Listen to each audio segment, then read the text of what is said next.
네, 안녕하세요. 주식은 역시 기리기리세 기리십니다. 안녕하세요, 여러분들. 자, 오늘의 경제 소식 빠르게 보도록 하겠습니다. 같이 공부하시죠. 렛츠 기릿. 자, 이번 주에는 별 15개짜리 이벤트가 있습니다. 그건 바로 엔비디아 실적 발표겠죠. 파월의 비둘기적 발언으로 금리 인하에 대한 불확실성도 해소가 되었고, 이제 사실상 인하가 100%될 것 같은데, 결국 이제 마지막 공은 엔비디아한테 가는 걸 확인할 수 있습니다. 현지 시간으로 8월 28일 수요일에 발표된다고 하는데요. 자, 이번 엔비디아 발표가 왜 중요한가? AI 투자 지속 여부에 대한 전망, 역사적으로 변동성이 큰 9월달 투자 심리에 영향을 줄 수 있다고 하는데, 그런데 이 와중에 한 분석업체에 따르면은 엔비디아가 실적 발표 후 주가가 10% 넘게 급등할 것이다. 이러한 예상도 나오고 있습니다. 참고로 엔비디아는 지난 3년 동안 실적 발표 다음날 평균 8%나 상승하는 모습을 나타냈다고 하는데요. 과연 이번에도 호실적을 기록을 해줄지, AI 버블이라는 단어를 그냥 쏙 들어가게 만들지 한번 지켜보도록 하겠습니다. 자, 그리고 이거는 올해 엔비디아 차트입니다. 이제 올해 1월부터 그냥 쭉쭉쭉쭉 올라가는 모습을 나타냈는데, 그런데 여기 보시면은 실적 발표 전에는 주가가 이렇게 조금씩 하락하는 모습을 나타냈어요. 지지부진한 모습. 그런데 실적 발표만 하면은 갑자기 막 양봉 하나 딱, 그리고 그 다음 실적 발표에도 양봉 하나 딱, 그 다음부터는 이렇게 수직으로 쭉 올라가는 모습을 최근에도 나타내고 있었는데요. 과연 이번에도 양봉 하나 딱 받고 쭉 올라갈지, 아니면 진짜 AI 버블이란 단어가 우리를 괴롭히게 될지 이번 주 수요일에 집중해 보도록 하겠습니다. 위든 아래든 다이내믹한 장이 되겠네요. 3입니다. 당분간 유동성이 풍부할까? 파월이 지난주 잭슨홀에서 9월 금리 인하에 대한 기정사실화를 했습니다. 그리고 B컷 가능성까지 열어두어서 그 기대감도 남아있는데요. 그러다 보니까 IM증권은 당분간 글로벌 유동성이 양호할 것이라고 전망을 했습니다. 자, 금리 인하에 대한 기대감은 다른 국가들의 금리 정책 부담을 덜어주게 되고요. 주요국들도 그다음에 우리나라도 마찬가지겠죠. 인하 사이클에 곧 동참할 것 같습니다. 그리고 달러와 약세, 그다음에 미국 국채 금리가 하락하면은 유동성, 돈이 시장이 많이 풀리게 되는 건 기정사실이라고 말할 수 있겠죠. 그리고 추가적으로 미국은 대선이 남아 있습니다. 11월 5일에 확인이 되고, 그 다음 바로 하루 이틀 뒤에 FMC가 열려서 그때 이제 만약에 트럼프가 이기게 된다면은 잠시 금리 하락이 멈출 수도 있고, 만약에 해리스가 된다 그렇다면은 금리 하락은 한 번 더 우리가 확인해서 연내 3차례 금리 인하도 가능할 것으로 본다고 합니다. 자, 그러니까 결국은 금리가 인하되고 그다음에 돈이 시장에 많아지게 되면은 이때까지 많이 힘들었던 금리 인상 피해주가 이제 금리 인하 수혜주로 바뀌는 구간 아니겠습니까? 그 부분을 우리가 계속 관심 있게 봐야겠습니다. 자, 그렇다면 이제 관련된 내용을 한번 보도록 하겠습니다. 도대체 금리 인하기에는 뭐가 좋냐? 자, 일단은 항공주를 볼 필요가 있습니다. 그 이유가 뭐냐? 비행기는 뭐로 움직이죠? 맞습니다. 기름으로 움직입니다. 그렇다면 기름값이 떨어지면 이득이겠죠? 또한 비행기는 리스가 많습니다. 항공사가 그 비행기를 그냥 생돈 주고 사오는 게 아니라 대부분 대여로 가져오는데요. 그런데 그거를 우리나라에서 가져온 건 아니겠죠. 당연히 달러로 결제하다 보니 환율이 낮으면 낮을수록 우리나라 항공사한테는 이득이라고 말을 해볼 수 있겠습니다. 또한 리스 아니겠습니까? 대출이죠, 대출. 그 말인즉슨 금리가 떨어지면 좋을까요, 나쁠까요? 당연히 좋겠죠. 그러니까 금리가 떨어지면 당연히 또 항공주는 이득이라고 말할 수 있는데요. 자, 그렇다면 지금 상황이 어떤가? 유가 어떻죠? 맞습니다. 많이 하락했어요. 환율은 어떻죠? 맞습니다. 야, 이거 이렇게 떨어지나 싶을 정도로 뚝뚝뚝 떨어지고 있습니다. 그리고 환율이 이렇게 또 떨어지다 보니까 제 유튜브 수익도 같이 떨어지는 그러한 악영향이 나타나고 있는데, 어쨌든 그 정도로 환율이 많이 하락하고 있고요. 게다가 금리 하락은 이제는 기정사실이라고 하죠. 그러니까 항공주가 빵긋빵긋 웃을 수밖에 없는 그러한 상황이 만들어지고 있습니다. 자, 그래서 오늘 겉토양까지는 아니지만 진에어, 티웨이 항공, 대한항공 등 이 친구들이 오늘 시장 자체가 매로인데도 불구하고 8%나 급등하는 모습을 나타내고 있는데요. 이 흐름이 조금 더 연속성이 나타날지 꼭 체크를 해볼 필요가 있겠습니다. 관련주로는 진에어, 티웨이항공, 제주항공 등이 있겠네요. 그리고 52주 신고가 기업을 한번 보도록 하겠습니다. 오늘은 쭉 나열만 해보도록 하겠습니다. 오늘의 신고가 기업을 보면은 일단은 GS건설, HDC 현산, 서희건설 같은 건설주가 오르고 있고요. 대표적인 금리 인하 수혜주죠. 그리고 에이프릴 바이오, ABL 바이오, 리가켄 바이오, 유한양행 등 이러한 친구들도 또다시 신고가를 내고 있습니다. 또 이 와중에 밸류 관련주도 좋은 흐름을 나타내는데요. 삼성증권, DB금투, 신한지주 등 이러한 고배당주도 금리 인하 수혜주라는 타이틀을 가지고 연일 상승하고 있습니다. 참고로 고배당주가 금리 인하 수혜주인 이유가 뭘까요? 맞습니다. 금리가 떨어지면 우리가 예금 적금할 때 이때까지 뭐 3% 받던 거 2%로 떨어지고 1%로 떨어지는 그러한 시대가 곧 다가온다는 거 아니겠습니까? 그런데 지금 만약에 든든한 고배당주 막 6%짜리 이런 거를 들고 있으면 어떻게 될까요?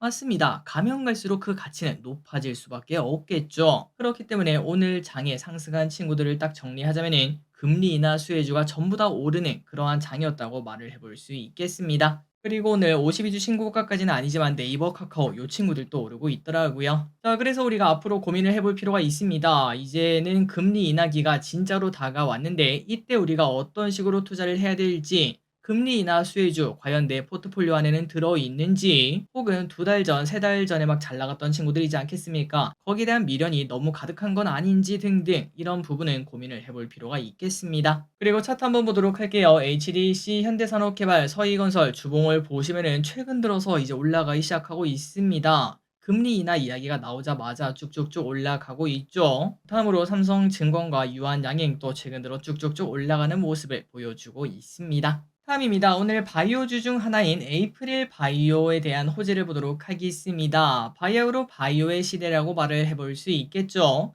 에이프릴 바이오의 기술이 과거 기술 이전이 된 적이 있었는데 그 기술이 공식적으로 치료제 시장에 등장하게 된다고 합니다. 그러다 보니까 추후 에이프릴 바이오가 내년쯤 160억 원 규모 마일스톤을 기대할 수 있다고 하는데요. 참고로 에이프릴 바이오는 실적도 나쁘지 않은 기업이라고 하네요. 바이오 특이죠. 적자를 내는 기업들이 많은데 그런데 이 친구는 올해 상반기 흑자를 낸 기업이라고 합니다. 오늘 15%나 급등하고 있습니다. 다음입니다. 방금 전에 봤던 이야기를 보다 보면은 야 근데 금리나 수혜주는 2차 전지를 빼놓을 수 없는 거 아니야 라는 얘기를 충분히 볼 수 있고 저끼리 또 그거를 또 강하게 바라고 있는데요. 그런데 이 와중에 2차 전지에 대해서 매수 리포트가 나왔다고 합니다. 한번 보도록 할게요. 자, 최근 들어 떨어지는 칼날은 분명 맞습니다. LG화학의 주봉을 보시면은 야 이거 건들면 안 된다라는 생각이 딱 들죠. 하지만 이렇게 떨어지는 칼날을 과감하게 잡을 필요가 있다라고 말을 한 곳이 있는데 바로 번스타인입니다. 번스타인이 LG화학, 삼성, SDI를 비중 확대하라고 언급을 했고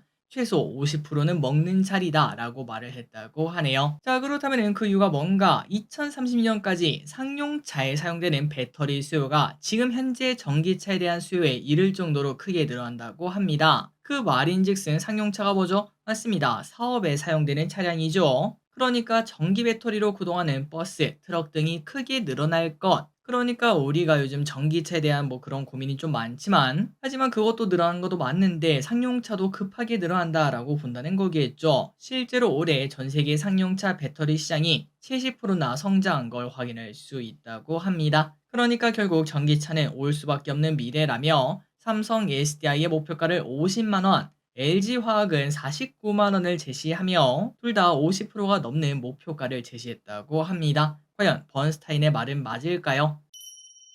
다음입니다. 게임스컴 폐막했습니다. 게임주의 기대감을 일으켰던 게임스컴이 폐막했고요. 펄어비스는 붉은 사막, 크래프톤은 인조이, 넥슨은 퍼스트 버서커를 선보였지만 모두 수상을 하지 못했다고 합니다. 조금은 충격적이라고 해요. 물론 수상을 한다고 흥행을 무조건 하는 거냐라고 말하긴 좀 어렵지만 그래도 수상을 했다고 하면은 확실히 수상작이라고 하니까 한번 볼까 이런 마음은 드는 게 사람이라면 당연한 거 아니겠습니까? 실제로 작년에 수상했던 젤다, 그 다음에 50은 출시 후 좋은 성적을 기록하기도 했었습니다. 그래서 이제 이러한 이유로 대신증권의 크래프톤, 펄어비스 등 주가가 조정받을 가능성이 높다 이렇게 말을 했고요. 최근 들어 주가 상승에 게임스컴 기대감이 많이 반영되었기 때문에 다음 이벤트까지 모멘텀이 소멸한 것으로 보고 주가 변동성에 주의를 해라 라고 말을 했다고 합니다. 그래서 왼쪽에 크래프톤을 보시면은 장 초반에 많이 하락했다가 그래도 쭉 올라서 보합권에서 마무리가 되는 모습을 나타냈네요. 그런데 펄어비스는 상황이 좀 다릅니다. 뭐 상위 뭐 확실하다 이런 얘기까지 나왔던 펄어비스 그런데 불발되자 11%나 급락하는 모습이 나타났고요. 붉은 사막은 비주얼, 에픽 두 가지 부분에 이름을 올렸지만 결국은 수상하지 못했다고 합니다. 그래서 당분간은 변동성이 커질 것 같고 이제 다음 이벤트는 언젠가 11월에 있는 지스타에서 붉은 사막 시연 기회를 제공한다고 하니까 그때가 되면은 다시 오를 것 요렇게 본다고 하네요. 그리고 크래프톤 같은 경우는 아까 밑에서 좀 출발했다가 쭉 올라서 마무리되지 않았겠습니까? 큰 기대가 없었던 인조이 요 게임이 많은 관심을 끌었기 때문에 거기에 대한 기대감이 조금씩 나왔다고 합니다. 자, 참고로 인조이는 그 심시티 플러스 GTA 맞나요? 그 이제 그 자유도가 높은 게임 막 그 차도 뺏어 타고 방망이로 막 부시고 다니고 그런 게임 있잖아요. 그런 식으로 자유도가 높은 사람 키우기 그러한 게임이라고 합니다. 아까 시연 영상 한번 봤는데 한번 해볼까라는 생각이 좀 들긴 하더라고요. 다음입니다. 올해 판매량 1위 차량을 한번 보도록 하겠습니다. 지금까지의 전망을 봤을 때 바로 기아 소렌토가 올해 1등을 차지할 전망이라고 하는데요. 지금까지 팔린 차만 무려 5.7만 대, 2등 또한 기아입니다. 카니발이 5.1만 대, 스포티지도 3등이네요. 4.5만 대로 기아가 1등, 2등, 3등 쓸어갑니다. 그리고 4등, 5등은 다행히도 현대차가 차지를 했습니다. 체면이 이미 다 구겨졌지만 그럼에도 뭐 순방은 했다고 말을 해볼 수 있겠는데요. 산타페가 4.5만, 포터가 4.3만으로 확실히 지금은 기아의 시대인 걸 확인할 수 있습니다. 자, 그 이유가 뭔가 뭐 개인적으로 당연히 기아 차량이 이뻐서라고 봅니다. 특히 소렌토는 진짜 잘 만든 것 같다라는 기분이 계속 들거든요. 또한 로고 차이도 크다고 생각합니다. 기아 같은 경우는 좀 감각적인데 현대는 뭔가 올드한 느낌이 있는 건 사실이죠. 개인적으로는 현대 로고를 좀 바꿀 필요가 있지 않나라는 생각도 들지만 그게 쉽지 않나 봅니다. 다음입니다. 세상이 변하고 있는 소식을 한번 보도록 하겠습니다. 자, 그런 말 들어보셨나요? 중국 거지는 QR코드로 돈을 받는다고 합니다. 야, 거지가 핸드폰을 들고 다니나 이런 생각이 좀 들긴 하는데 어쨌든 좀 신기하다고 말할 수 있고 그런데 우리나라도 뭔가가 바뀌고 있네요. 이제 축의금을 키오스크로 받는 그러한 곳도 생기고 있다고 합니다. 물론 아니 야 돈을 내가 내는데 그래도 얼굴 보고 내는 게 좀 맞지 않나 라는 생각도 들고 그리고 어르신들은 키오스크 사용에 불편함을 느끼기도 할 텐데요. 그럼에도 장점이 또 확실하다고 하네요. 편하고 빠르다라는 평가도 받고 그리고 이렇게 하면은 축의금 절도, 식권에 대한 뭐 사건 사고 그러한 이슈 등에서 자유롭기 때문에 이러한 장점도 확실하다고 합니다. 세상이 바뀌고 있는 거에는 당연히 뭐 적응을 해봐야겠죠. 다음입니다. 세상이 변한다 2 한번 보도록 하겠습니다. 이거는 제가 어렸을 때부터 계속 생각했던 건데요. 최근에 같은 아파트에서 차량을 공유하는 서비스가 생겼다고 합니다. 한국타이어 사내벤처 1호 기업이 제공하는 타운카 서비스라고 하는데 도대체 이게 뭔가 아파트, 오피스텔 등 사람들이 많이 주거하고 이제 주차장이 있는 곳 있지 않겠습니까? 그런 곳에서 내 차량을 등록하면은 다른 주민이 편한 시간에 사용하는 서비스라고 합니다. 그러니까 보통 차를 좀 오랫동안 주차장에 방치하는 그런 분들 많지 않겠습니까? 딱 제가 그런데요. 집돌이다 보니까 차량을 거의 쓰지 않는데 저 같은 사람한테 딱 적합한 서비스라고 말을 해볼 수 있겠네요. 금액은 이제 제가 정하기 나름인데 아반떼급은 하루 3만 원에서 5만 원 그 정도 돈을 받고 차량을 빌려준다고 합니다. 물론 여기 대해서 꺼리시는 분들도 많을 것 같습니다. 예로부터 이제 자신의 차량을 절대 빌려주는 거 아니다 뭐 이런 말이 많지 않았겠습니까? 그런 것 때문에 좀 불편함을 느끼긴 하지만 그래도 경제적 효과가 확실하다고 하네요. 단순히 이렇게 돈을 버는 거 말고도 영업용 차량으로 이제 인정받기 때문에 자동차세가 90% 감면된다고 합니다. 그래서 1년간 대당 60만 원 정도 감면을 받을 수 있다고 하니까 누군가한테는 꿀 같은 서비스다라고도 말을 해볼 수 있겠네요. 다만 개인적으로 자기 차량을 내줄 사람이 그렇게 많진 않을 것 같습니다. 아마도 앞으로는 이제 아파트 내에서 뭐 여러 가지 차종을 준비한 다음에 아파트 주민들이 그거를 돌려 쓰는 그러한 서비스도 결국 나오지 않을까라는 생각을 해봅니다. 거기다가 자율주행 서비스까지 나오면은 뭐 그거는 뭐 게임 끝이라고 말할 수 있겠죠.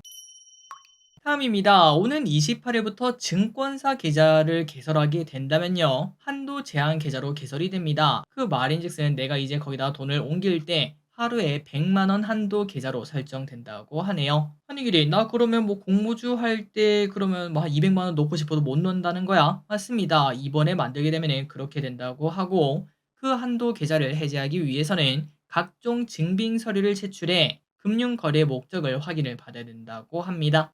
그렇다면 그 이유가 뭔가 당연히 이유가 있겠죠. 보이스피싱 등 갑자기 큰돈이 왔다 갔다 하게 되는 걸 막기 위해서라고 하니까 혹시나 여러분들이 뭐 계좌를 만들 일이 있다면은 28일 전에 만들면 바로 되고 그 다음부터 만든다면 이러한 증빙 서류를 제출을 해야 된다고 하네요. 참고하시기 바랍니다. 다음입니다. 보스턴 다이내믹스가 브라틀라스라는 휴머노이드 로봇 쇼츠를 하나 공개했습니다. 약 20초 동안 팔굽혀펴기 8번을 한다고 하는데요. 저보다 건강하네요. 여기 왼쪽에 보시면 이 친구가 팔굽혀펴기를 하고 있습니다. 대박이죠? 자, 그런데 뭔가 외형이 좀 바뀐 것 같기도 합니다. 원래 있었던 로봇은 공중 제비돌기를 하던 아틀라스였는데요. 그런데 아틀라스는 유압식 구동기를 활용했었죠. 그런데 이제 이 친구는 전기식으로 바뀐 친구라고 합니다. 그러다 보니까 좀 더 날씬한 몸매를 가지고 있다고 해요. 몸통도 360도 돌리는 그러한 여러 형태도 할 수 있다고 하고, 키도 188에서 150으로 줄었고 몸무게도 150에서 89까지 줄어 많이 가벼워졌다고 합니다. 그래서 앞으로는 현대차 공장에서 이 로봇을 어떻게 사용할지 그러한 고민이 나오고 있다고 하는데, 이것도 마찬가지로 세상이 변하고 있고 한 10년 정도만 지나면 가정용 로봇 시장이 아주 커질 것 같습니다. 아마도 이제 왼쪽에 있는 이 친구가 계란 후라이 정도는 해주겠죠. 다음입니다. 정부에서 추석을 앞두고 여러 가지를 준비하고 있다고 합니다. 가장 우리에게 큰 거라고 말할 수 있는 10월 1일 국군의 날을 임시 공휴일로 한다고 하는데요. 물론 아직까지는 검토 중이라고 하지만 일단 반응 보고 결정할 것으로 보입니다. 자, 참고로 여기 보시면 달력이 있고 추석은 15, 16, 17, 18이고요. 그 다음 주 여기 보시면 29일이 일요일, 화요일이 국군의 날. 만약 이때 쉬게 되면은 수요일만 지나면은 3일 날은 개천절입니다. 그러니까 목요일 날 또 쉬게 되고, 또 하루 일하면은 토 일을 만나게 되고, 그리고 또 그 다음 주 수요일에는 한글 날이다 보니까 온통 쉬는 날이 징검다리로 존재하게 된다고 합니다. 그래서 개인적으로 야, 쉬는 날이 이렇게 많은데 또 쉬어야 되나? 야, 그럼 난 주식 투자 언제 하나? 이런 생각도 들었는데 뭐 어떻게 잘 결정될 것 같고요. 그리고 또 늘 해왔던 것처럼 추석 연휴 기간에 고속도로 통행료 면제, KTX, SRT, 역귀성 할인, 궁이나 유적지 등 그러한 곳도 무료 개방을 한다고 합니다. 만약에 국군의 날 쉬게 된다면은 저때 또 놀러 가시는 분들 되게 많을 것 같네요. 마지막 소식입니다. 중국은 도대체 언제 오르나? 올해 중국 증시는 부진한 모습을 보이고 있죠. 왜 그런가 봤더니 중국 기업의 기업 통제와 미중 무역 갈등 심화 등으로 투자 매력이 없어서 중국 증시를 사는 사람이 없다고 합니다. 실제로 글로벌 10대 바이어 펀드 중 7곳은 올해 단 한 번도 중국 투자를 진행하지 않았다고 하네요. 자, 20년대 초반까지만 하더라도 중국은 투자 천국이라고 불렸고 2010년대만 하더라도 중국에 투자했던 사모펀드들은 큰 이익을 거뒀습니다. 하지만 디디 출신 IPO 과정에서 중국 정부가 해외 상장 규제를 강화했고, 그러다 보니까 이제 대부분 투자 회사들의 큰 수익원은 전부 다 상장 아니겠습니까? 그런데 이런 식으로 규제를 하다 보니 이익을 낼 창구가 줄어들게 되고 결국은 투자가 축소하고 증시는 하락할 수밖에 없었다고 하네요. 또한 미국 대통령은 중국 양자 컴퓨터, 첨단 반도체, AI 등 첨단 분야에 대한 투자를 제한하는 명령을 내리는 등 이런 얘기를 하다 보니까 해외 투자가 쉽지 않은 점도 있다고 합니다. 자, 오늘의 공부 여기까지 끝났습니다. 항상 이렇게 같이 공부해서 진심으로 감사합니다. 지금까지 기리셨습니다. 빠이요.